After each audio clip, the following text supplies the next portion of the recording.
It began with messages that made no sense. Crystal Krug was a mother, a professional, and by all outward appearances, living a normal life in suburban Colorado. But behind closed doors, something had changed. Someone was watching her. At first, the messages were vague. Strange emails, anonymous accounts, a tone that felt personal, too personal. Whoever was sending them knew her routine, knew her fears, knew how to push the exact emotional buttons that would keep her unsettled but silent. And then came the name, Anthony. According to the messages, Anthony was an old flame, a man from Crystal's past who, after decades of silence, had suddenly reinserted himself into her life. The messages weren't romantic. They were threatening, accusatory, manipulative. Crystal showed them to her husband, Daniel Krug. Daniel appeared concerned, protective, angry at the idea that another man would terrorize his wife. He encouraged her to document everything, to save the messages, to contact police. And she did. Detectives quickly zeroed in on Anthony. The digital trail pointed in his direction. Old connections, online contact, enough smoke to suggest fire. Soon, Anthony's name was no longer just a rumor, it was an official suspect. To Crystal, it made sense. To Daniel, it was convenient.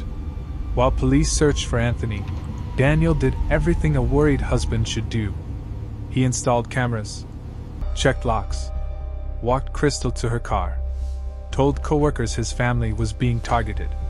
But behind the scenes, something far more disturbing was taking shape. Because while Crystal believed she was being hunted, the person closest to her was quietly controlling the fear. Then, one morning, everything stopped. Crystal dropped the kids off at school and returned home. Minutes later, every security camera in the house went offline, except one. And Crystal was never heard from again. When officers finally tracked Anthony down, he wasn't hiding. He was in Utah, at his own home. Intoxicated, disoriented, confused as to why police were standing in his living room asking about a woman he hadn't spoken to in years. Utah officers began with a simple question. "Have you ever heard of the name Crystal Krug?" Anthony paused, then nodded. She was an ex-girlfriend. His first girlfriend. Someone he dated back in 1999. The timeline mattered. When asked when he last spoke to Crystal, Anthony's answer didn't change. He hadn't talked to her since 2014, when he moved from Durango. And since then? No contact. No messages. No emails. No stalking. Officers pressed further. Did he know Daniel Krug? Anthony said no. Never met him. Never heard of him. Then came the warning. Anthony had an active warrant out of Broomfield, Colorado. Utah officers explained they weren't there to arrest him yet, but that Colorado detectives wanted to speak to him. Anthony didn't argue. He didn't panic. He gave them his timeline. That morning, he'd been in Utah. With family. Nowhere near Colorado. After taking his statement, Utah police left to verify every detail. Back in Colorado, Detective Martinez felt something shift. Anthony didn't sound like a calculating predator. He sounded like a man caught in a nightmare he didn't understand. And if Anthony wasn't the stalker, then the entire investigation had been built on the wrong foundation. So Martinez did something he hadn't done yet. He turned his attention to the one person no one had seriously questioned. Daniel Krug, Crystal's husband. Martinez went looking for motive. Jealousy. Infidelity. Control. And instead, he found a file that never should have been forgotten. An old police report. Years old. Closed. Unresolved. It was a stalking complaint. The victim was a woman named Carrie. And her ex-boyfriend was Daniel Krug. Detective Martinez felt his stomach drop. Because the pattern was already forming. And he hadn't even spoken to Carrie yet. Carrie hadn't thought about Daniel Krug in years. When detectives contacted her, she was surprised, but not confused. Some stories never really leave you. They just get buried. she agreed to talk. And once she started, Detective Martinez realized he wasn't just listening to a past relationship. He was listening to a blueprint. Carrie explained that she dated Daniel briefly during her freshman year of college.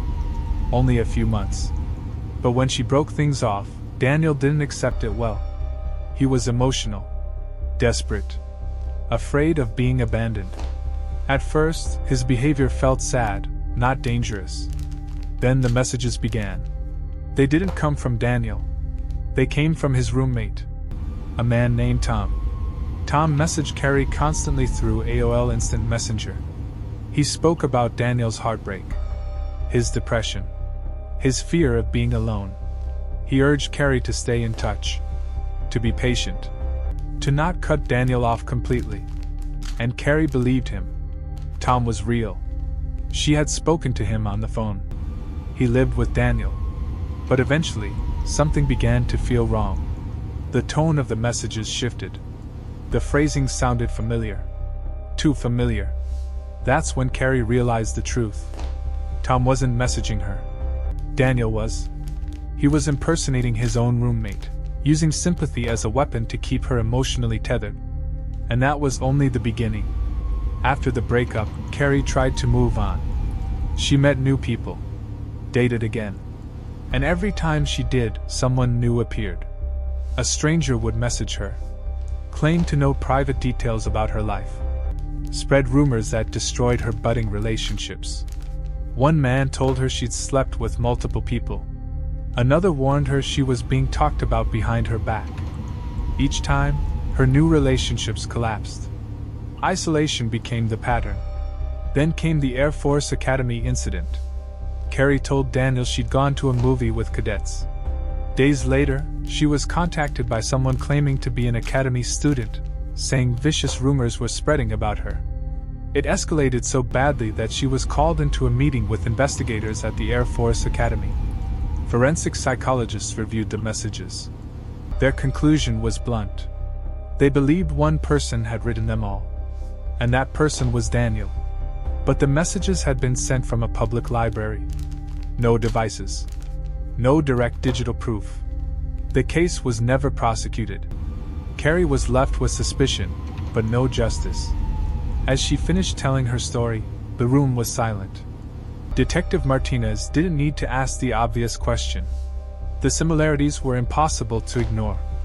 Fake identities, emotional manipulation, impersonation, control through fear. Crystal's stalker wasn't unique. He was familiar. And for the first time, detectives allowed themselves to think the unthinkable. What if Anthony never existed as a threat? What if Daniel had created him? What if Crystal's husband had been the architect the entire time? With Carrie's interview complete, Daniel Krug was no longer just a grieving husband. He was officially a prime suspect. And now, detectives needed proof. By the time Daniel Krug walked back into the interview room, the investigation had already changed. He didn't know that yet. To him, this was another procedural meeting, follow-ups, clarifications, loose ends. He sat down looking exhausted, grieving, and frustrated. A man drowning in tragedy. But Detective Martinez wasn't here to listen anymore. He was here to confront. Daniel opened first, planting a warning beneath his words. He mentioned lawyers. Mentioned family members and law enforcement. Mentioned how confused and broken he felt.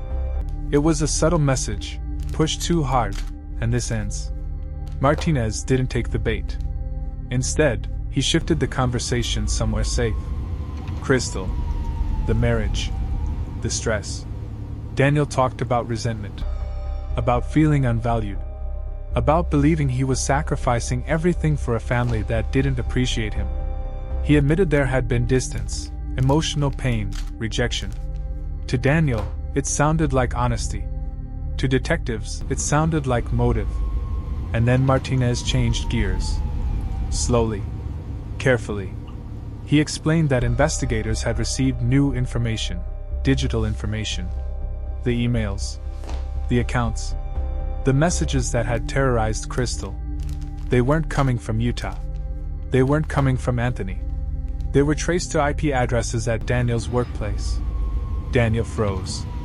He tried to rationalize it. Public Wi-Fi. Shared networks. Anyone could have used it. Martinez nodded, letting him finish. Then he dropped the second truth. Anthony had an alibi. Receipts. Surveillance footage. Confirmed presence in Utah. Anthony could not have been in Colorado. The room changed. Daniel stopped talking. The story he'd been living inside of, the stalker, the villain, the outside threat, collapsed in real time. Martinez leaned in. They spoke plainly now. They told Daniel what the case looked like from the outside. A man afraid of divorce. Afraid of losing his children. Afraid of losing control. A man who creates a threat so he can be the protector. Then Martinez asked the question that stripped the room of all comfort. If you were watching this as a movie, what would you say happened? Daniel had no answer. Because there was only one that made sense. When detectives suggested Crystal may have discovered the truth, something broke. Daniel admitted, quietly, that Crystal had confronted him. She had suspected him. That single admission landed like a gunshot. To Martinez, it sounded like the moment everything snapped. The moment when illusion turned into desperation. The interview ended shortly after. Daniel asked for a lawyer. But before he was processed out, he said one final thing, unprompted. Crystal had believed he was the stalker. Hearing it from Daniel himself only confirmed what detectives already feared. When people realize they're losing control, they either let go, or they destroy what's exposing them. And now, with suspicion fully centered on Daniel, investigators moved fast. Because if the digital evidence lined up the way they believed it would, this case was already over. Once Daniel Krug left the interview room, the case unraveled at a speed detectives hadn't expected. Within hours, Utah authorities finished verifying Anthony's alibi. Surveillance footage placed him in Utah at the exact time Crystal was killed. There were no license plate pings. No travel records. No gaps. Anthony was eliminated. Completely. Then the digital evidence arrived. And it was devastating. The burner phones used to send the threatening messages to Crystal had been purchased with Visa gift cards registered in Daniel's name. Cell tower data showed those burners were always in the same locations as Daniel's personal phone. He wasn't being framed. He was carrying both. Investigators then recovered Daniel's Google search history from the night before Crystal was killed. One search stood out.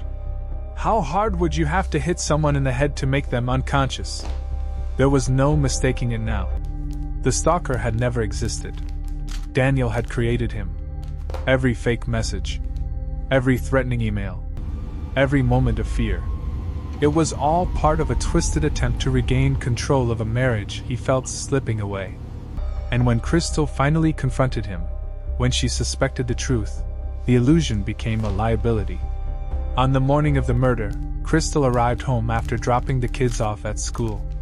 Minutes later, the security system went dark. Crystal was killed inside her own home. Shortly after, Daniel left for work, greeting coworkers like nothing had happened. On December 16th, police obtained an arrest warrant. They found Daniel on his way to his daughter's dance performance. As officers approached, he hesitated, then moved. Within seconds, he was on the ground, taken into custody without incident. There was no dramatic confession, no breakdown, just the quiet end of a lie that had gone on for years. In April 2025, Daniel Krug stood trial. Prosecutors told a simple, brutal story. This wasn't about love. It was about control. They described months of psychological terror inflicted on Crystal, followed by a murder meant to silence her. The defense argued there was no physical evidence tying Daniel directly to the killing. The jury didn't agree. After nearly 2 days of deliberation, the verdict was read. Guilty of first-degree murder, stalking, and criminal impersonation. Daniel Krug was sentenced to life in prison without the possibility of parole. Crystal Krug's final months were spent living inside a nightmare created by the person she trusted most. The man who promised to protect her was the one she needed protection from. And the stalker she feared was never real. It was always him.